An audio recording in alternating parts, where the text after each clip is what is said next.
get rolling here. Mics are live, folks. Don't say any swear words. Okay, we're ready to go. Welcome, everyone. This is City Council work session. It's Monday, February 9th, 2026, 4:30 p.m. here in the Thomas J. Smith Council Chambers in beautiful Burlington City Hall, 400 Washington Street. We have several discussion items tonight. First up will be a report on the Burlington Community School District Superintendent Rob Scott. And guests. Yes. Evening, everyone. Thank you for a little bit of time. I have Corey Johnson, my curriculum director, with me. He's going to talk a little bit about the projects. I have my board president, Annika McVeigh, with me. And we just really wanted to stop in and we wanted to say thank you to the Economic Development Committee. They awarded us some money a little bit over 2 years ago and helped us with some of our projects. Of course, we did a $45 million project at the high school, but we wanted to kind of share what we use those dollars for and how they went right directly towards the kids. And so I'm going to turn it over to Corey. I'm going to give you a handout as Corey's talking about some of those items. Okay, All right, good evening. welcome. Thank you. No, and we are very appreciative of the Economic Development Committee's investment in Burlington High School. It's been a huge transformational project for our community.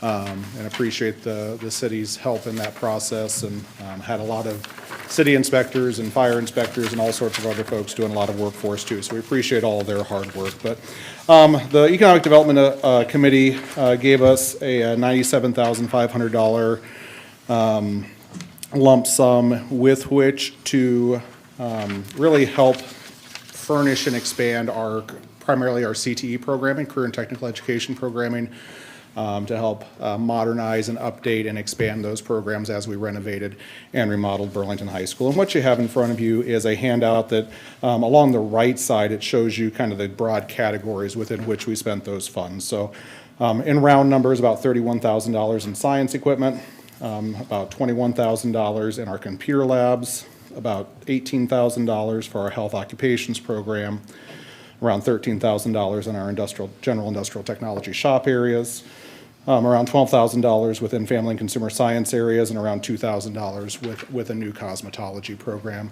So we really used it across a lot of different programs in a lot of different areas. In some cases, those were to help us build new programs, the cosmetology program being an example of a brand new program we've recently added at Burlington High School. So in that area, these funds helped purchase salon chairs, sink basins, things like that for those hands-on experiences. In some cases, we use the funds to expand existing programs.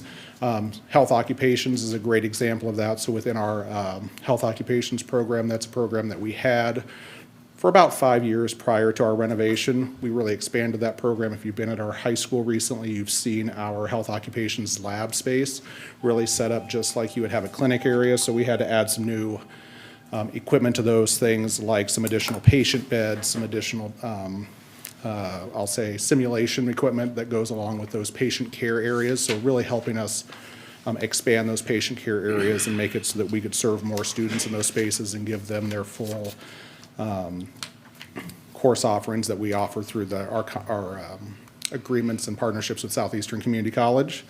And some other areas, it really was just updating some very old equipment. A good example is the autoclave, which, if you're not familiar, is a piece of equipment used to sterilize equipment in our science labs. It's nearly a $20,000 piece of equipment, and the one we had was a 1974 model that needed to be replaced. So whether it be creating new programs, expanding existing programs, or just helping us replace some very outdated equipment, I believe we were able to put these funds to really good use.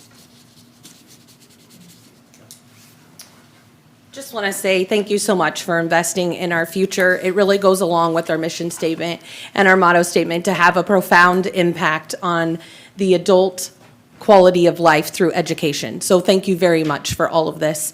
Our students greatly appreciate it, and I would encourage you to come check these parts of our building out at the high school so you can see what you've done in action through our students. Thank you. Thank you. Did we take questions or? Yeah, absolutely. No, Okay. come on up. No, you don't have to. Okay, but Council, do you have any questions for any of the three? I don't. Just comment. I've you know. been out to see the building and I think it's great. Yeah, we're really blessed with how it turned out. Carly Nelson did a fabulous job, also partnering with us along the way. But, you have expectations that you want to see something turn out to be, and when it exceeds that, it's just amazing, and that's what the school ended up being, amazing. We had our 50th class reunion this year, or this last fall, and part of that weekend was spent going through the high school and seeing the improvements and the changes. Yeah. And I was like my first day at BHS, I was lost. Yeah, we hear a lot about the room numbers too. That's one of the really confusing part for even our own kids getting used to it. But it just set up to last for the next 30 years, and we've already had some other districts reach out to us and talk to us about, Carly Nelson, but then also the project and wanting to visit. So, that's a signature moment to say people are really excited about what we did and how can they replicate it at their own places. Yeah, I don't, I appreciate your leadership, Annika, your leadership, Corey, yours. I think anytime you invest in our kids, it's a great deal. So, great to see the project through. I know it was a long project to go through some of your remodeling and stuff, but it's beautiful. So good job. Well, it's wonderful to have such a great partnership with the city. This event, Chad and I, we work together. Nick actually with city busing, things that we've done. That doesn't happen in every community, right? And so we're really blessed to have that type of partnership between the community and the school district. It makes both people successful. Good deal. All right. Thank you very much. We're off to our own board meeting then. All right. We'll see you later. Go Thank you have so fun. much. Yeah, have fun at that. All right, next up is, we're going to move up Historic Preservation Commission Annual Report. Stephanie Brakefield, please. Come on up. Welcome. Thank you. As he said, I'm Stephanie Brakefield. I'm the current chair of Burlington's Historic Preservation Commission, and I'm here to give you your Certified Local Government Annual Report for the year 2025. So in case you're not familiar with Certified Local Governments, or CLGs, it's a program that is a partnership between local, state, and federal governments to help communities preserve irreplaceable historic character. And our certification as a city shows the commitment of Burlington to historic preservation at the local level. So currently, there are 7 members on the commission, myself as chair, David Rode, Judy Stevens, Hal Morton, Paul Walker, Mitchell Troxel, and Jocelyn Williams. In 2025, the HPC met 3 times, and we considered a total of 4 certificates of appropriateness for work on structures in the Heritage Hill Historic District. We also conferred with the owners of those properties on what their options were for the work, typical best practices, and our design recommendations. The commission also consulted to provide review and input on the Cascade Bridge replacement, and we celebrated Preservation Month with a coloring contest. In 2026, our primary goal is to continue working on the designation of a local downtown district as well as Heritage Hill, and design guidelines to go along with that to help put some safeguards in place for what can happen for new construction and remodels that occur in the downtown. Happy to take any questions if any of you have them. Questions, gang? So let me just ask you about the design standards. So devil's advocate here, right? I like historic buildings. By the same token, part of me wonders sometimes, for instance, like the Riverview Apartments. It's a little different than the previous building, but I also look at that and think 50 years from now, we'll be fighting to save that facade. So, I mean, would that design standards have an eye toward what's future historic as well? It's common practice is that it's somewhat of a rolling clock, like that 50 years is a constantly moving target for what is actually considered historic. So yes, it would, and typically design standards, when written by, they're typically written by a consultant, and that consultant is usually trying to find a good mix of factoring in compatibility versus historic character, and trying to allow for some flexibility while still trying to preserve the character so that the downtown can continue to feel like the downtown for years to come. Great answer. Thank Yeah. you. Anybody else? It's almost like I do this for a living. Yeah, almost. Almost. The other elephant in the room would be the Cascade Bridge replacement. Mm-hmm. Can you offer me some of the suggestions that you would give to maintain its historical significance while replacing the entire bridge?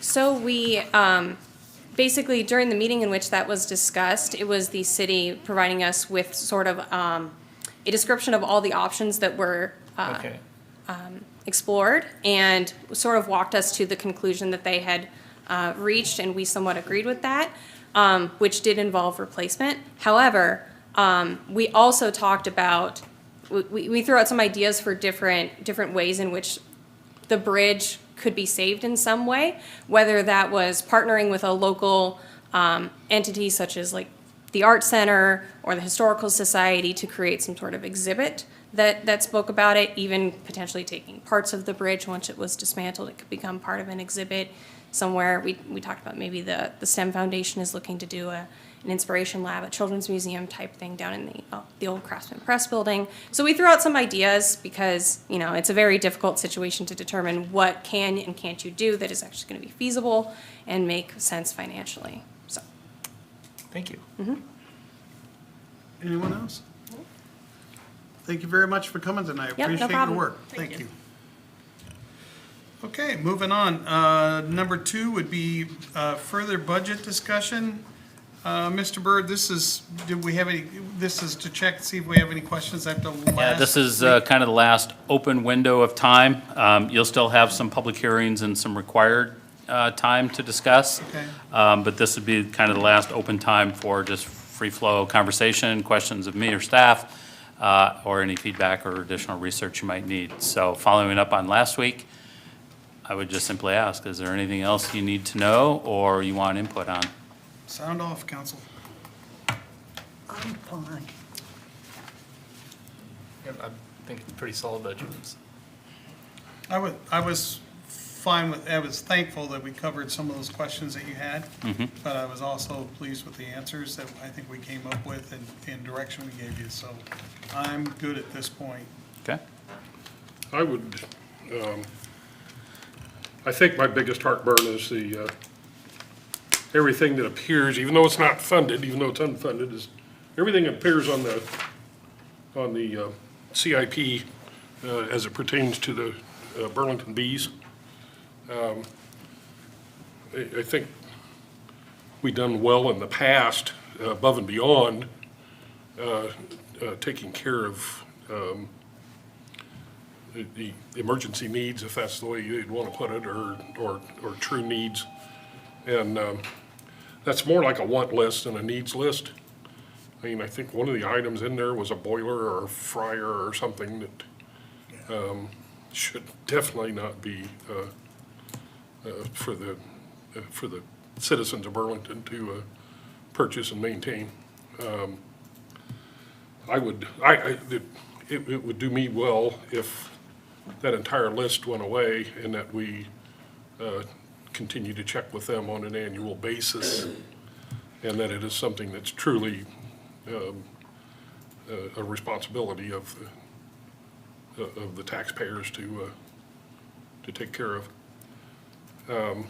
So maybe just a little clarity on that, Mayor, if I may. Okay. So the city has a one-year agreement with the Bees, and we'll enter into negotiations there. That agreement expires June 30, so we will need to get back to the table with them. Last year, when we did that, we took out that $50,000 support. So right now, we still provide funding support and we pay the utilities, but the $50,000 for capital was taken out.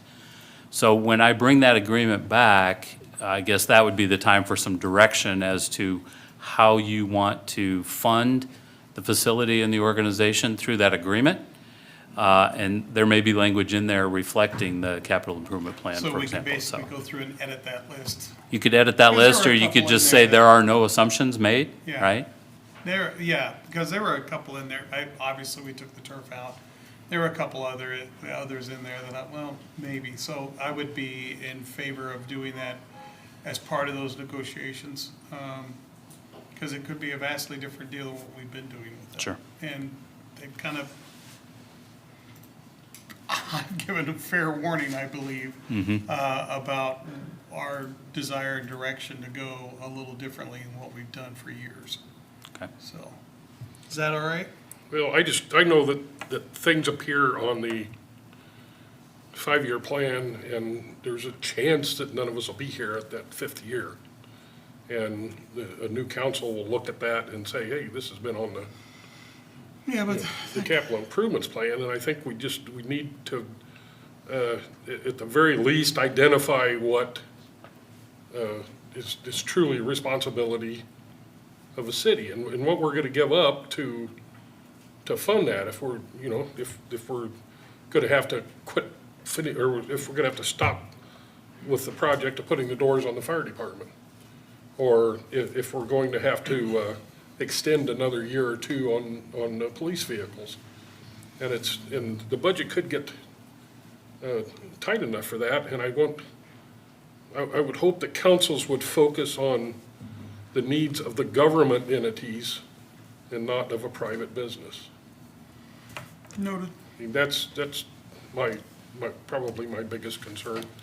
There's other things I don't like about the budget, but you know, I'm only 1 out of 5, and I know I'm outnumbered on that. I'll leave it go at this point. I may have more to say when it's time to approve the budget. Okay. But I don't feel at this time that I could say anything or convince anybody differently. Well, I mean, I asked for the community field to be on there. It's not the bees, it's community field. I asked for it to be on there like the library and the auditorium, just because I wanted to be able to take a look at the whole biscuit of all our properties. That being said, every item was going to have to fight for it's on its own merits, and we can go through and edit that list.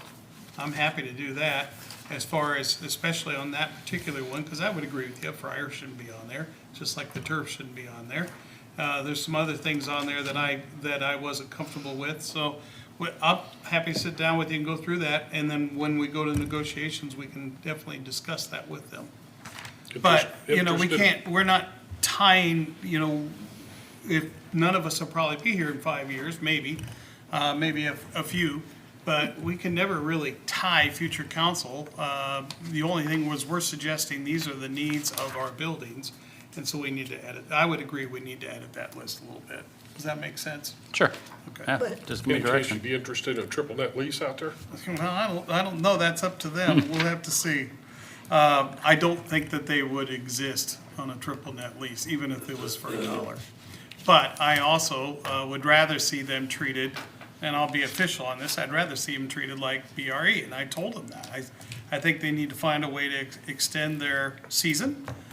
They're our manager of that facility, and they need to go beyond, because it used to be, they were going March to September, and now it's April to July, and they need to figure out a way to extend that season. And I think they have done a few things. During the wintertime, they had the snow globe thing, and unfortunately, it was the absolute worst day to have that. But that's the effort that I'm looking for, is how can they have an impact on our community economically to not only fill the hotel rooms, which they do every time they have a team come in from out of town to play, but drive some of our citizens out and about and participating. So that's where I'm at on it. One other thing, Mayor, on the hotel motel tax contribution to the, what'd you call it, the community The Arts Collective. Yards Collective. I just wanted to mention that one of those that was a recipient last year has gotten a 70% exemption on their property taxes. The value was lowered $315,000. That figures out to about $6,072, not to the city, but in their total tax bill, which would bring about $3,000 to us. But overall, they have a reduction of $6,072. So there are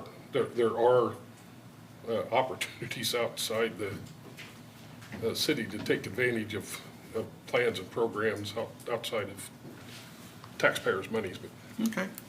I just thought that was interesting.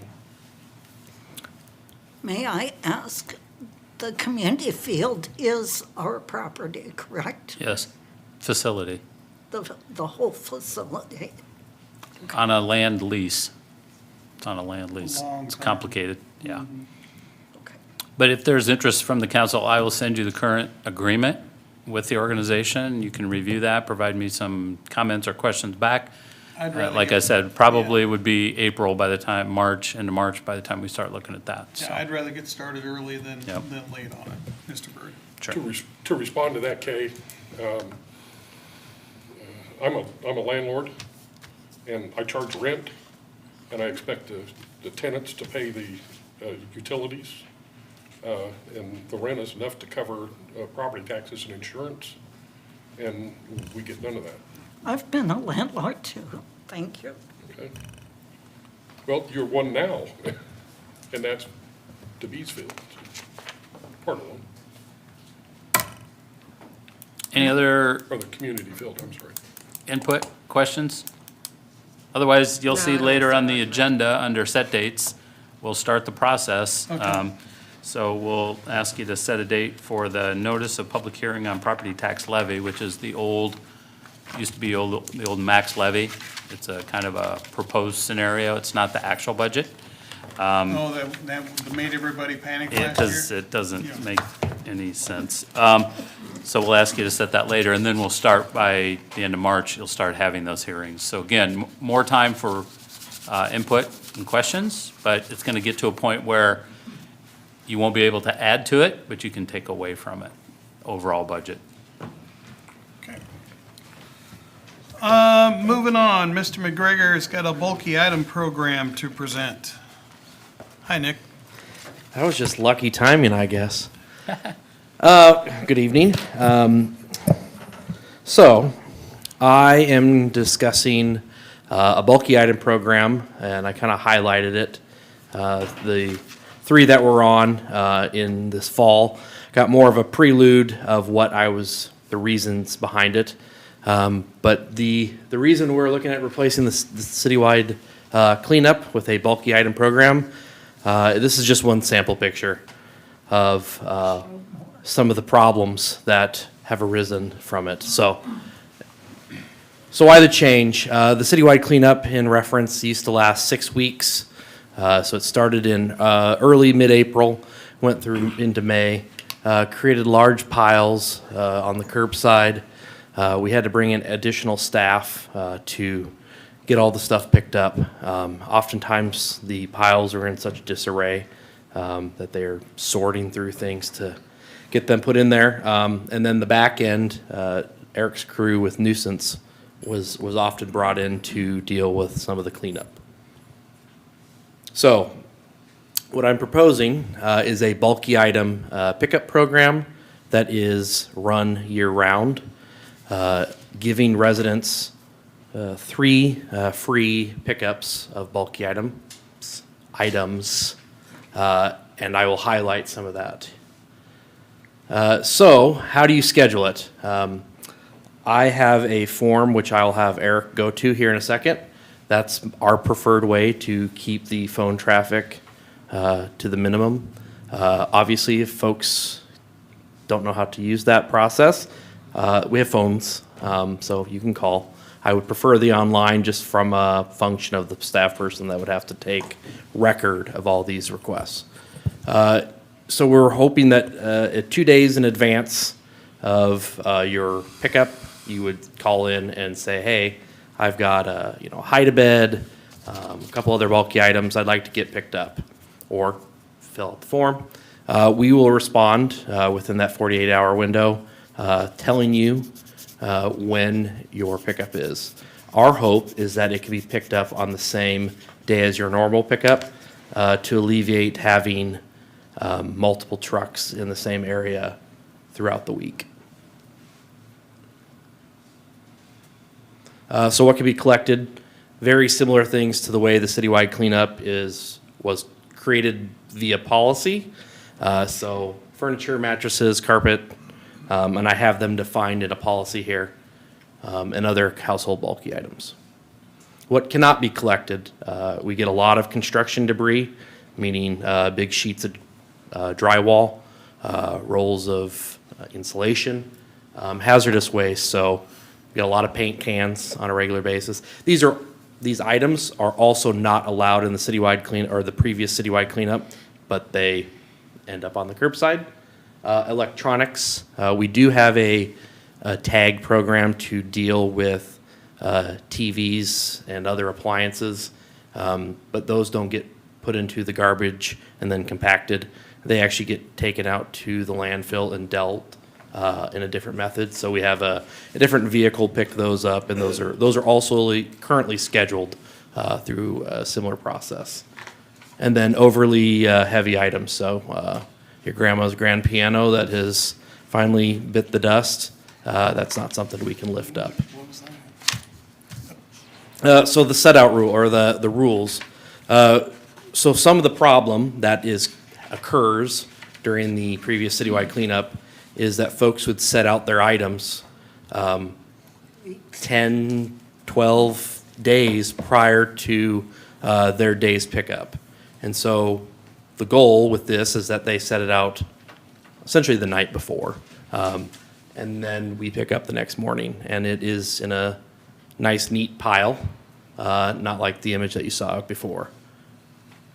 And some of the benefit to that is, well, some people find it an opportunity to cash in on other people's garbage, and that's their treasure.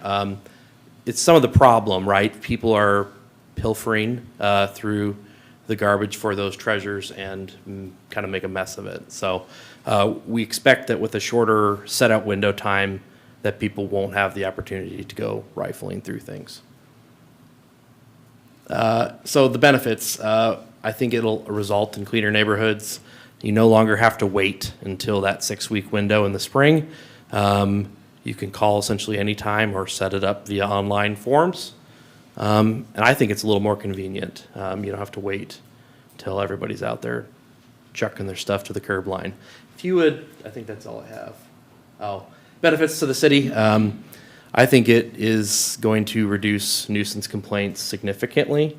Now, you might have a few more staggered throughout the year, but when our citywide cleanup program has been operating is during a very heavy time of rain and grass growth. And so those nuisance guys, those 3 nuisance guys, have a ton of other things that they already have to deal with, let alone whole neighborhoods that have trash just strewn about their neighborhoods. So I think that it is a better program for everybody at. Let's go to the website, would you? And I can kind of explain what the submittal form. So our website is hosted through Civic Plus, and there's forms that are available, similar to our application process, applying for a job. We've altered, or we've made a form on our website. So this is not live yet, but it is a sample of what we can do. So what I want to do is I want to highlight the rules of what this program is. So you can see me call out a 10 by 5, a rectangle of space that you can have several or multiple different bulky items, not in some cases that we picked up, a 30-foot, their whole lot line essentially, in the curb. So we wanted to set up all the rules on the front end so people are reading this, hopefully reading this before they fill out the form. And then if you'd scroll down, you fill out just your normal materials. We have the trash day scroll as a selector, just so we can try and help figure out when to schedule you. And then a methodology in which to contact you via text, email, or phone call. And then some of the types of items. So we can try and get it on the front end if people think they're trying to get rid of a refrigerator or something. That's not something that we would take during the bulky item program. It is something we take, but it's, again, a different method in which we are going to get rid of it. And so just so we can try and track if you've used 2 of your bulky items, to be as honest, we have a method on the back end in which we're going to track properties and homeowners, but it's a little easier if you can help get some of that information on the front end. So So Nick, What happens when you've done your 3? Are you done for the year, or? No, you still can sign up for a bulky item pickup. It will, we have a trash tag system that's set up in a different part of the website that describes, if you have a hide-a-bed, I'm just speaking off the cuff. I don't know that Sure. this is the right answer. It's 4 trash tags. Okay, And so we will still do that process. okay. But essentially, it's allowing the people 3 times throughout the year. So And then it rather- would reset after January 1. So rather than let it sit on their porch till spring, if they bought a new couch in October, they could get rid of it right away. And when you say bulky items, it's more than one item as long as it fits within that general space, right? Correct. And you don't want regular trash in there? I do Or not. small items? No. Okay, thank you. And so, one of the other things that I call out in the policy, which is something I would have you all look at prior to, I'll put it in the next packet if you would like. Recycling, actually cardboard, was a big bulky item that we picked up over the last several years. And so, that's not something we want to continue to pick up. Something that can be picked up through recycling and can then be, repurposed, I think it's a better method to have it go through that. But once these people fill out this form, they've read all the rules above. That's an important piece that they actually, agree that they're going to follow those rules. So that way, when they don't follow the rules, we can give them a call back and let them know the reason why their pile of material was not removed because XYZ rule was broken. So the other piece of this is that we're hoping to have some online piece where we can create work orders and we can set out, we don't know exactly how many per day that we can get. We're expecting around 20 pickups per day. Obviously during citywide cleanup, we were doing over 100. But we have the ability to then put these work orders into a map to let people know, our drivers, let them know where these pickups are, so.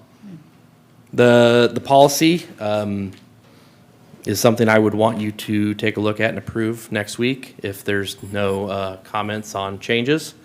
Councilman Scott and Mayor Billups, we met today to talk about kind of a previous conversation that we had back in December.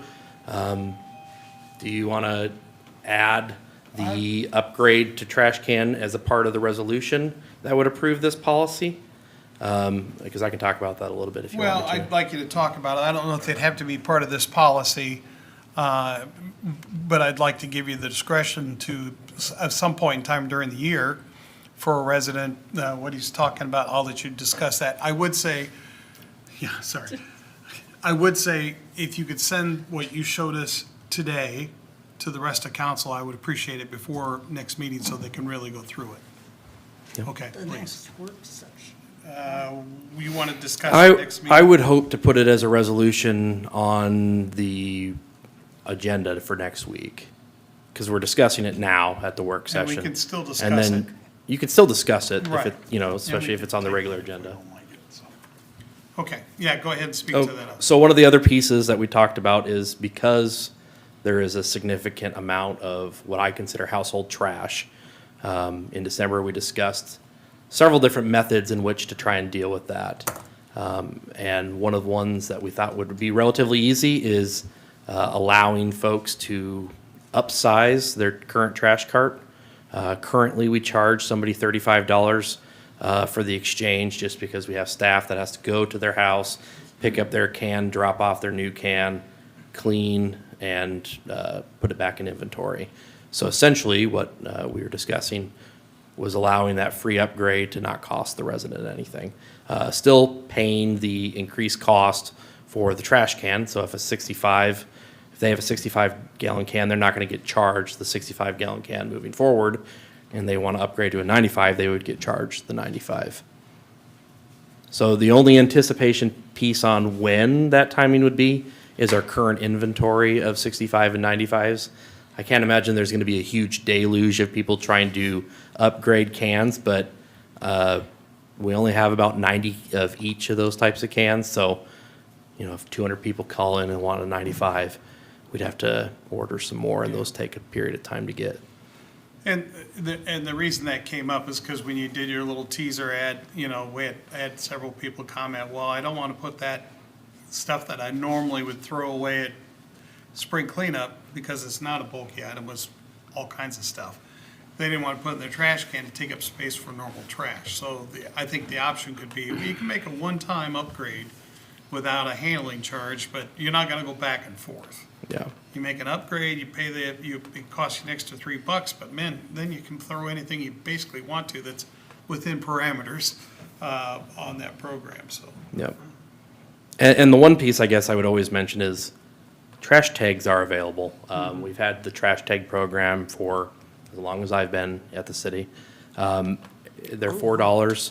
It is, you know, if you have a little extra trash, I think it makes sense. I mean, if you're gonna continually use trash tags on a monthly basis, it probably makes sense to upgrade your trash can size, because the dollar difference between the trash can size and the tags, it makes more sense to go with the cans. But, so, any questions on the policy itself, or kind of the replacement program from citywide cleanup to this bulky item?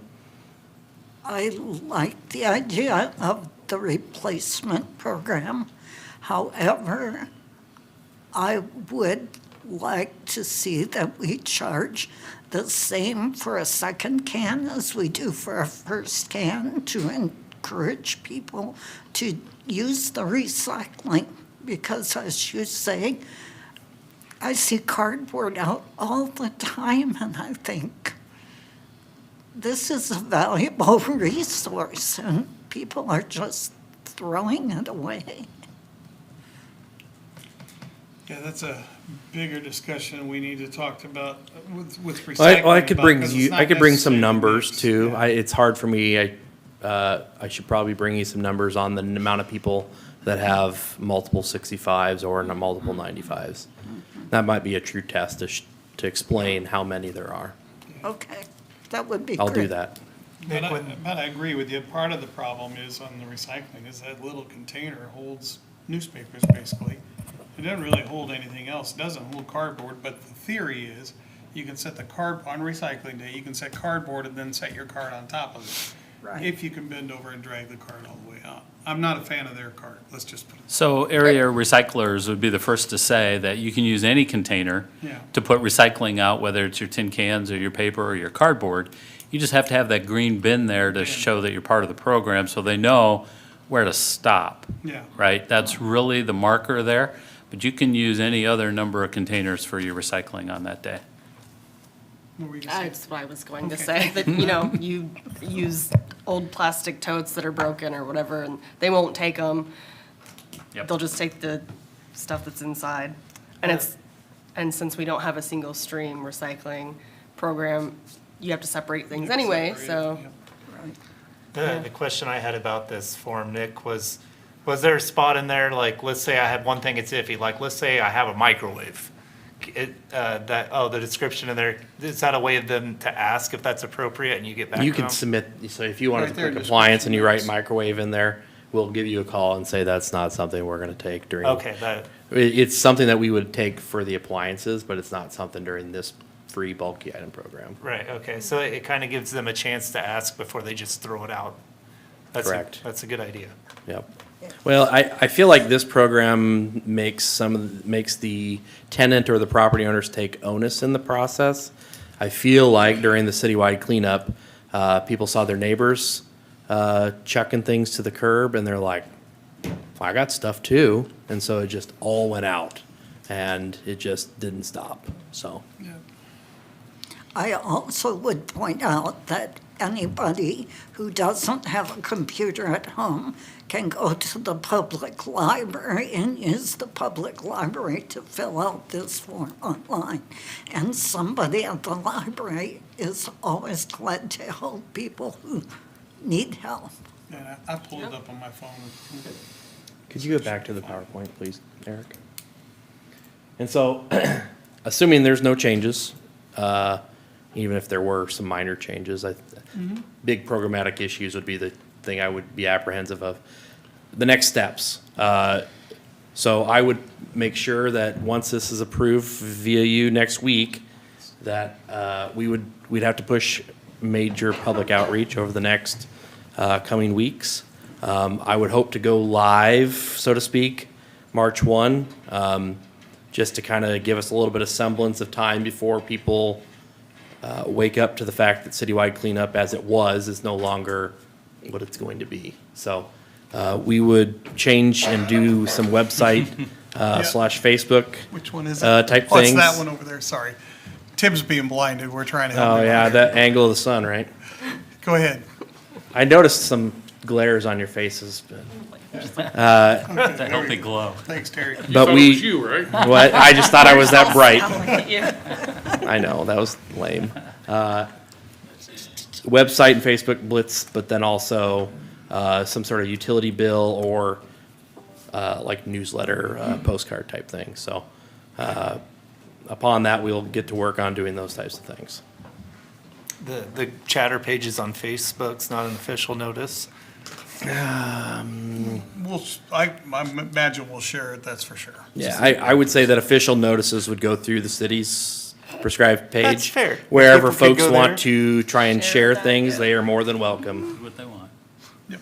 Well, anyway. Any final thoughts for tonight for Nick, and then we can discuss this on Monday, gang? I think it's a great idea because I just could hardly stand driving, particularly on Division last spring during spring cleanup. It was awful, just awful. Noted. I think two things. One, this is really a interdepartmental type thing as well, because on the tail end of citywide cleanup, Eric's department gets Hammered. slammed with stuff that didn't get cleaned up because it wasn't accepted into the program. It sits out there, and now it gets wet, and that type of thing. And he's had to deal with that for years and years on the back end. As a resident, I appreciate this type of program because I don't always clean out my basement or take out that old couch in April. Maybe sometimes I want to do that in October or August or December, and this provides that flexibility. And as a homeowner, I get 3 opportunities to do that through the year rather than just one shot in the spring. And if you timed it up right, you could call tomorrow and then call next week. You call the week after, get your stuff all cleaned up Yep, Yeah, in the same amount of time. in the same amount of time. absolutely. Thank you, Nick, good job. Okay, boards and commission reports. Tim, did you have anything? Nope, it's all happening this week. Okay, Annie? Nope. Sounds- I had GGB, they are doing a couple of different industrial park expansions, which is cool. They're realizing they need to grow that area, so that's good. Be looking for that when they make the official announcement. Kay, did you have anything? No, sir. Robert? It's at the end of the month. Okay.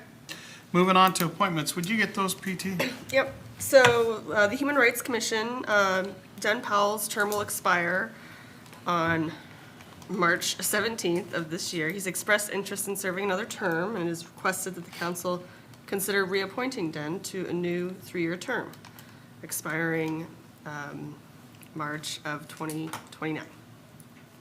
Okay, so we'll vote on that. Yep. Check out the application. Moving on to the proposed regular agenda for February 17th, 2026. First will be a motion for preliminary adoption of a second reading of an ordinance amending various sections of Chapter 73 speed regulations of the Burlington Municipal Code. Mr. McGregor. So this is the second reading of the speed code. As previously approved is the time schedule around the school zones, altering the current ordinance that says 7:30 to 4, and then the signage that currently says 7:30 to 5. And in the amendment would make it 7:30 to 4:30. Since the last approval at department head, the police department and ourselves discuss the speed along Mason Road and some of the difficulties, some of the things that you have brought up.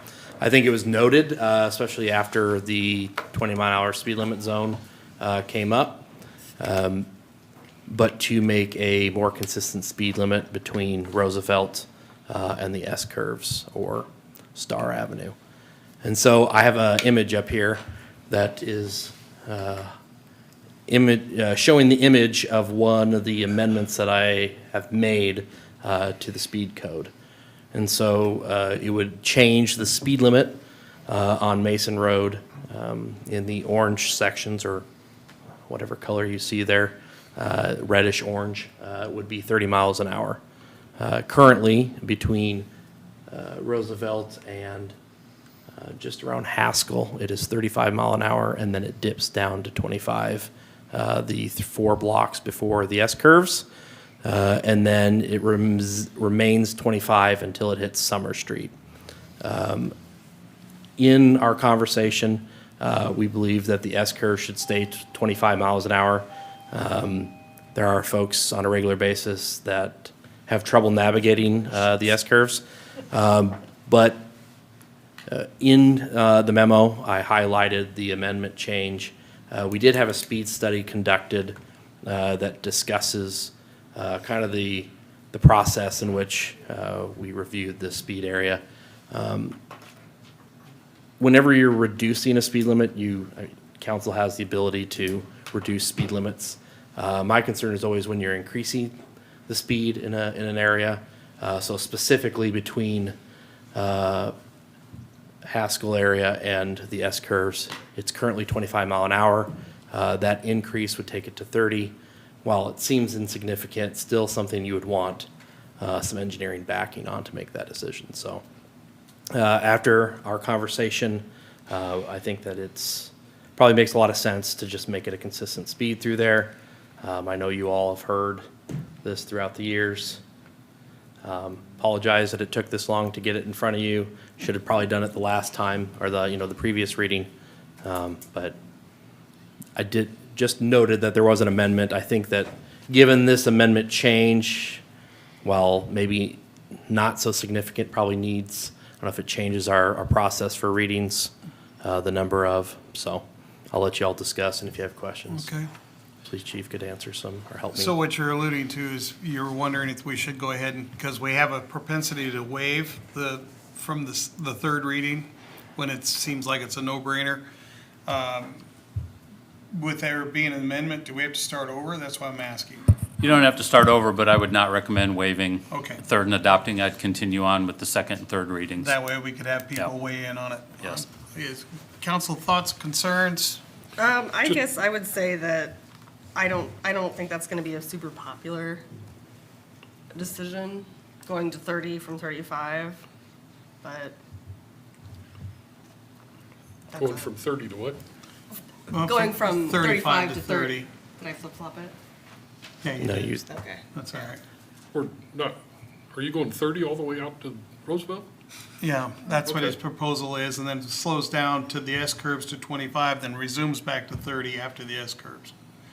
And I was, I'll plead guilty, I was the one that brought it up, because it's just so weird that you're here, then you're here, then you're here, then you're here on a straight piece of road. It just seemed like it was, I'd rather go 30 and not have to worry about it if I'm gonna get pulled over for going a certain speed, or have someone blaring their horn behind me. well, based on the way they conduct speed studies is they see what people are driving, and they use the 85th percentile to make a basis.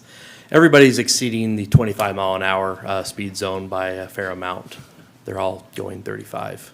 So I don't know how else to address that, but they are. I wasn't pointing to anybody with a comment about the 35 not being popular. I just 30. know that when people continue to go 25 and it's supposed to be 35, it feels like I'm being tortured. So I know in, then 30 in is relation, gonna really feel bad. this 30 mile an hour zone fits an arterial corridor that has residential touches, so very similar to West Avenue. The change from 30 to 35 only comes as you get into more of a commercial industrial area. So while the east or the western portion of Mason Road has more commercial feel, the eastern portion is more residential. So I'm not trying to relate everything to something else that we have, but you have an arterial road that's, 6 to 8 blocks north of there that is very similar constructed. Well, I mean, council, check with your citizens and see what they think, because we'll have two readings on it Yep. to see. My personal opinion is I'm happy with the 30, and I wish that people would slow down all over Burlington as it is. And it's still school zone adjacent, and I like that you okay there? Yeah, it's all wonky.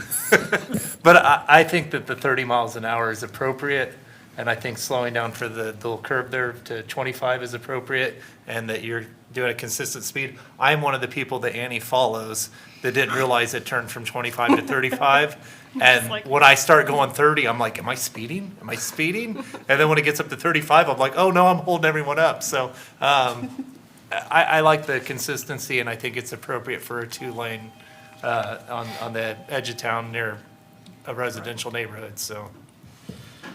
24 or 25 years ago when this was constructed, the reason that 25 mile an hour exists is because the citizens that lived on that street insisted that be These folks that here. speed limit. The reason the curves are 25 mile an hour is because they're designed as 25 mile an hour curves.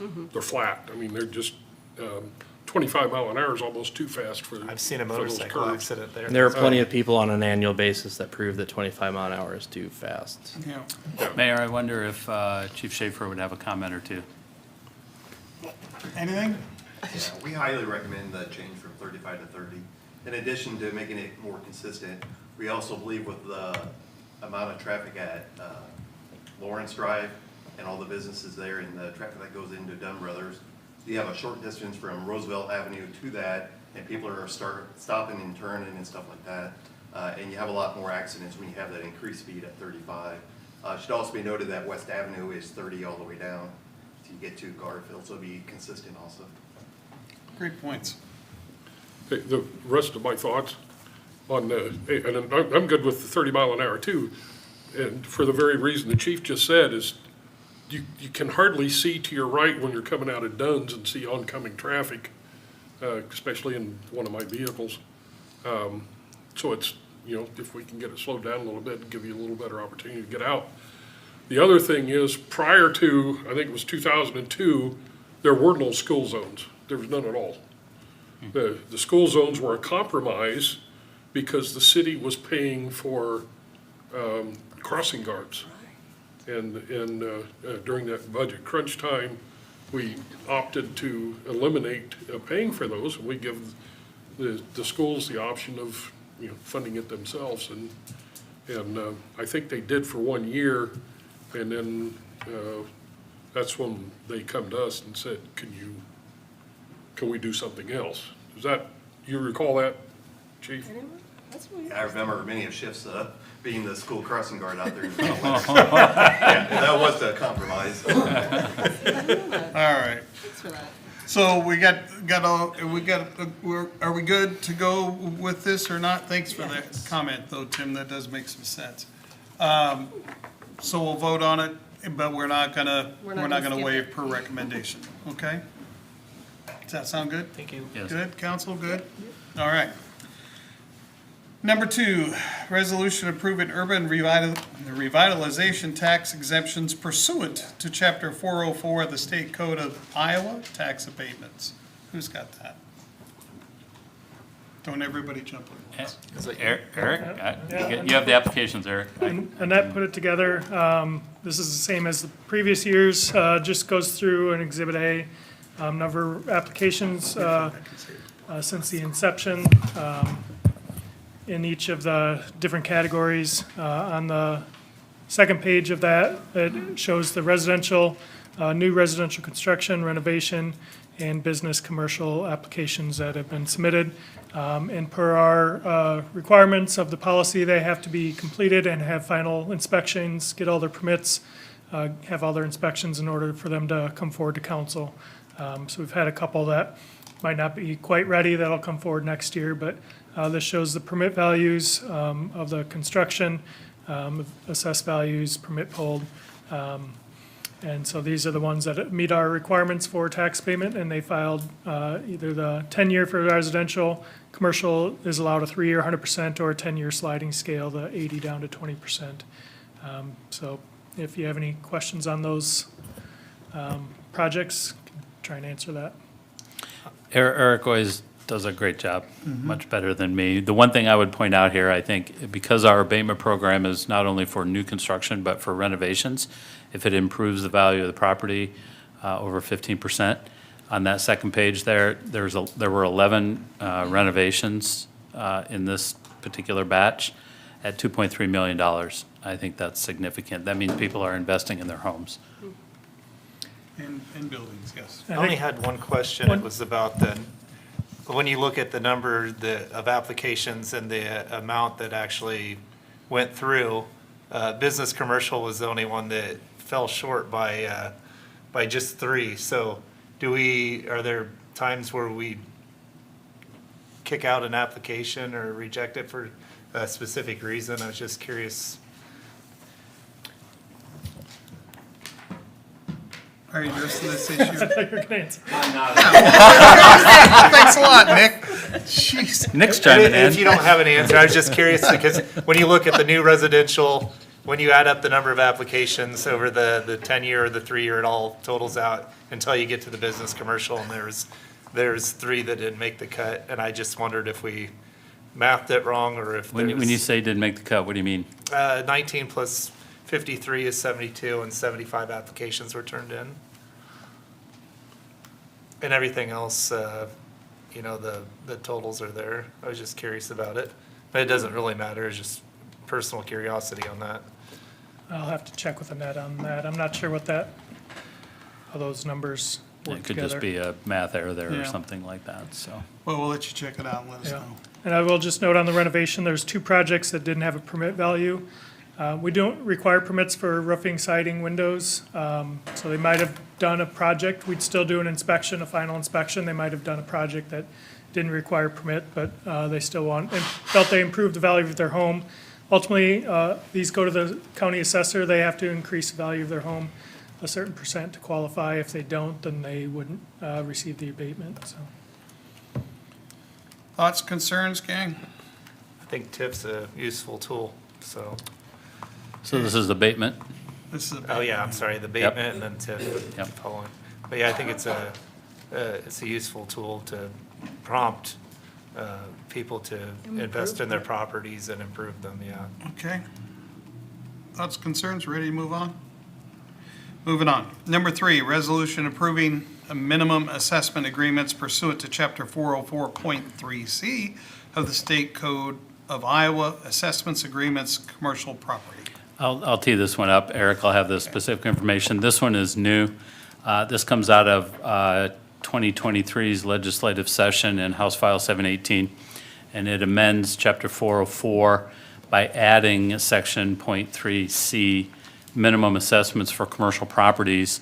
The difficulty with this one, so this is the first time we've seen these, right, Eric? I think we didn't see them last year, just based on timing and construction and applications. But the problem with these under 404 urban revitalization, we see these under 403 urban renewal, because when the city enters into a development agreement with a developer, you ask for a minimum assessment so that you can be assured of some type of return or investment in the project before you rebate tax dollars.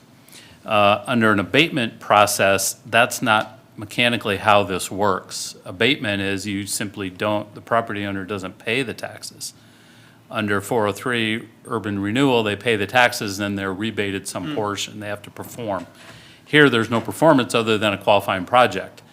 So when property taxes are just abated, to set a minimum assessment to that really doesn't, it's incongruent. It doesn't matter what the assessment is, because a certain percentage of the taxes are abated based on the program.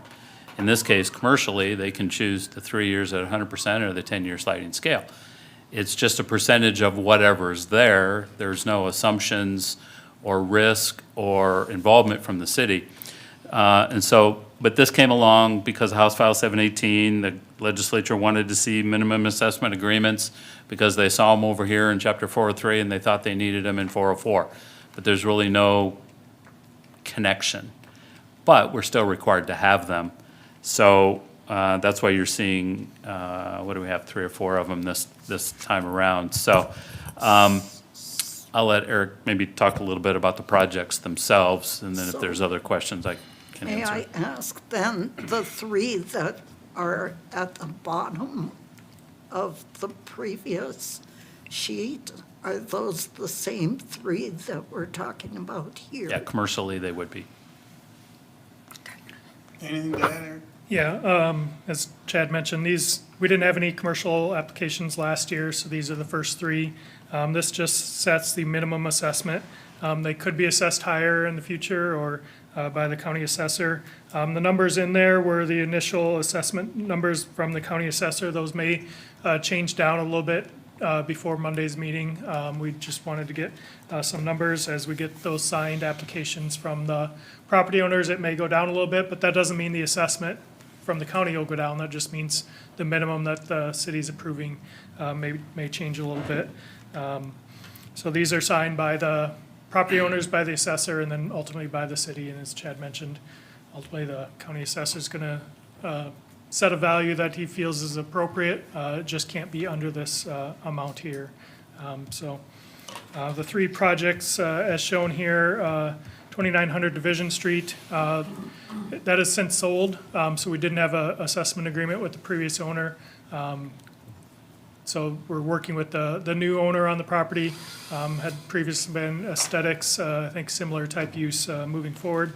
And then 1532 Osborne Street is the new gas station there on Osborne, and 1115 North Roosevelt is the Billy Sims and Wingstop building. So 2 new buildings on Osborne and Roosevelt, and then Division was just a remodel of an existing property there that was converted from residential to commercial, so. The agreements will be signed by the property owners, and then we'll have a signature page by the county assessor, and then ultimately by the council. Okay, council, any thoughts, concerns? That was my confusion, wasn't it? The 3 that didn't add up were actually because they're not gonna be abatements, they're gonna be moved to this new thing where they have to have a minimum assessed value. There'll still be abatements, Still but abatements. this is just a second step only for commercial properties. Okay. This really has no effect on the abatement, other than if they don't enter into this, if they decide not to sign, then they don't qualify for abatement. So the current, before this change though, TIF was set up so it was based on the current value of the property and then it stayed there, right? And now it has Not to have a necessarily, minimum- it's still subject to, It can have a minimum assessed value? Yep. Okay. Commercial properties have always qualified for tax abatement. This is just the first year that minimum assessment agreements are required. Okay. yep, Is that to protect us or? there's no reason for it. There's just no reason. Okay, I'm confused by why I'm just why gonna be they're doing blunt. it. There's no Okay. reason for it. All right, It's thank you. something Because they saw it can over here and do. they thought they wanted it here. That's it. Because Big Brother said so. It's been a while since I've been confused. Any other thoughts, concerns before we move on? All right, hearing none, let's roll. So this is a state mandated thing, Yeah, that's what they're basically. saying. Sure. Yes. Yep. That's what- Got it. Number 4, resolution approving the 5-year road plan for fiscal year 2027 through 2031. Nick? So I gave a presentation on the 5-year road plan back in late November, early December, and I told you I would finalize it through a resolution and a document, and looks like I'm just getting to it. So, in the packet, I have a resolution and memo, but I also have copied the meat of what we're trying to accomplish. So I'll give you the Reader's Digest version of the 5-year road plan. For fiscal year '27, we have Cascade Bridge, which needs to be altered because we've got $6 million coming our way. Say it again, Nick. We have $6 million coming our way for a replacement. In fiscal year '28, we have Sunnyside Avenue from Roosevelt to Osborne planned. You can also see I highlighted Seal Coat. that is road use tax funds that are budgeted for that. The other ones, these projects for our local match, those are GO bonds, so property taxes. So fiscal year 28, 29, we didn't build anything for the last few years into that project because of some of the potential bonding issues with, or the amount that Cascade Bridge was going to cost, along with some of our other obligations. So that's those first 3 years. The 2 years, to fiscal year 30 and 31, we have quite a few different little mill and overlay projects planned. Argyle, Washington Valley, Hayes, Argyle, and Verdell. Those are off of Agency and Flint Hills Drive area. And then we just approved an SBG, or a State Transportation Block Grant, for Mount Pleasant Street from Roosevelt to Curran. And you can see our local funding match and the grant that we're going after. Obviously, those numbers could change should we potentially not receive that grant, but I wanted to highlight it in the 5-year road plan. So, and then fiscal year 31, we programmed, we don't know what road we're applying for, but we wanted to program some match money for that grant, and then some more overlay. And I put overlay because we don't anticipate, some of them are concrete roads right now, and we would go in there with a thin asphalt layer to make the drive surface better. So that's kind of the bulk of it. That was really, really fast, but I don't want to take too much of your time since I kind of already discussed it before. So. Okay. You have any thoughts or concerns for Nick, council? Nick, I thought we had possibility of the roundabout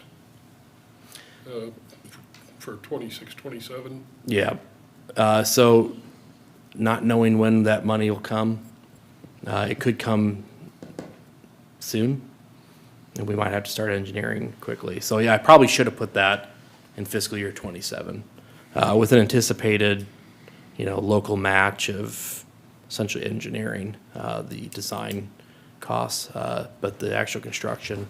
We had applied for a RISE grant, which is the Revitalize, it's Economic Development Grant, I don't know the acronym, and then a TSIP, which is Traffic Safety. So with that, we would have essentially 100% of the construction done. But yes, that probably should have been in fiscal year 27. I can alter that. What kind of engineering cost, just on a whiz-bang guess? 100,000, Okay, so. 200,000. Basically nil for a project, okay. Yep. Not that 100, 200,000 is nil, but when you're talking about millions of. In the dollars. perspective of millions, it's, it's all relative, right? Yeah. All right, council, thoughts, concern, ready to move on? Thank you, Nick. Number 5, resolution approving purchase of a 2026 Warren Total Patcher T7500 from Public Works Department.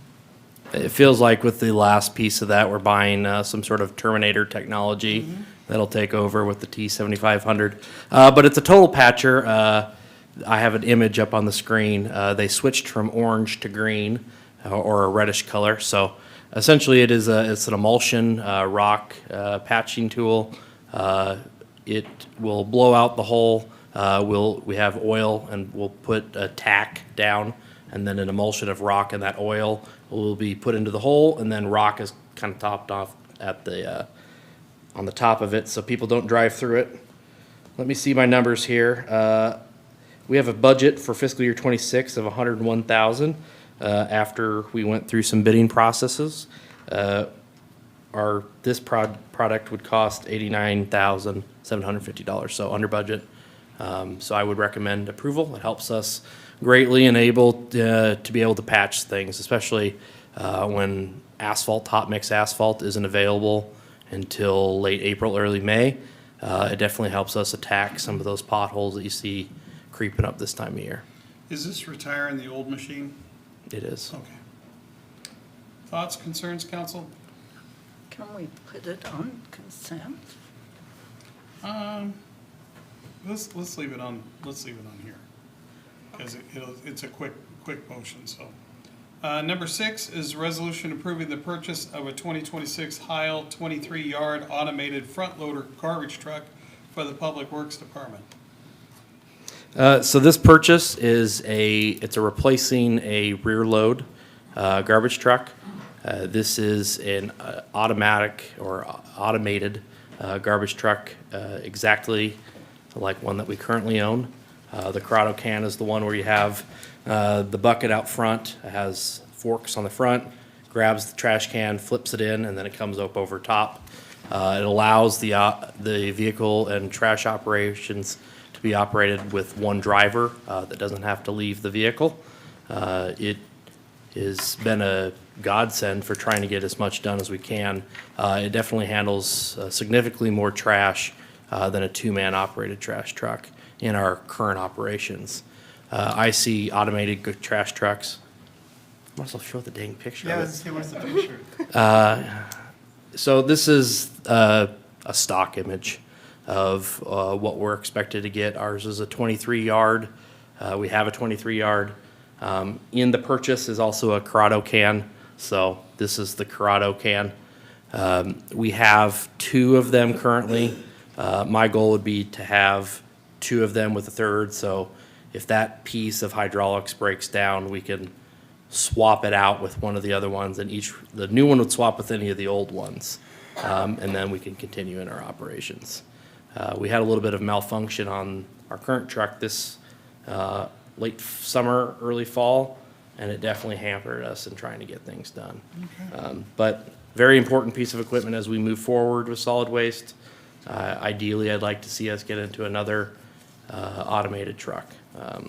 Definitely help cut down on workman's comp claims, which the garbage industry has probably the highest workman's comp claim out there, just because of the walking up and down alleys and moving, relatively heavy pieces of objects. So this cost of this unit, we have a budget of $500,000 for fiscal year '26, and the total purchase price is $492, I believe, is what was in the memo. I think I got a discount for $482, but I'll confirm that before Okay. I send forward the memo. So just 8,000 shy of the budgeted amount. These are big, heavy pieces of equipment, so. Thoughts, concerns, council? Nope. Moving on. And then number 7, resolution approving a short-term property, thanks, Nick, property lease and site control agreement with Great River Fuels, Inc. for a city-owned property. Mr. Burns. So I'll set this one up. We've been working with Jonathan Hazel for quite some time. Actually, we held a meeting with him and some of his previous partners, I believe, several months ago up at the partnership. Mr. Hazel's working on waste to fuel strategy solution and is looking for some investors and partners on this program. He has asked for a short-term site control lease with the city for the Dresser-Rand site. And so you see that draft agreement, at least, if you will, in the packet. We're still negotiating that, and it's sitting in the city attorney's office right now. But Jonathan and I have both been through it. It looks pretty good from this perspective. Again, it's basically a short-term site control so that he can continue to do his due diligence and work with his investors on moving this forward. If he's successful in that and brings the project to town, we would look at a more substantial site lease if this is where he ends up. He may not even be here, but Jonathan's here. We'll let him talk about his program and what he's got, so. Welcome, Mr. Hazel. Fire away. Well, nice to be here. Thanks for having me. Yeah, I guess, this is kind of a project that could get extensive in a presentation. I'll try to keep it very brief. The main focus here is I guess it's around 8 acres here on the Central Avenue. The main purpose for that is I do have 2 investment groups and potentially a third that I'm working with, and they essentially require site control. So as the process goes for funding the kind of funds we're talking about, which is preliminary, about $150 million project. These kind of projects, they want to make sure that the buildings that we're looking at don't get sold while they're funding it. So the project, as you'll see, as we get into it a little bit, we've actually put it all around the former GE AB&P building. So that's what we've done, the specs with the engineering program for the manufacturer of the machines they've got into the building. So what we've done is kind of a twofold process where we've looked at the A&B GE building, done everything around that. We've kind of also looked at the Case building, but as we all know, that's a big question mark. But we've looked at that building, done the specs around it, but as a backup, looked at the 8 acres and what it would cost to actually build if we couldn't get the GE building. So that's the reason for, as I said, I've been working with Chad on this and why we would need the 8 acres. The presentation's a broad presentation. I mean, it tells a little bit. It's, I think anyone, as I'm listening to all your issues with trash and recycling, this is a provocative project in that what it does is it takes plastic and turns it into our models. It can turn it into any fuel, but our model, the most profitable model, is to diesel fuel. And what's nice about it's any plastic. So it's not just the typical recycling that you see in your green bin, and which we know about 10% of that only really gets recycled.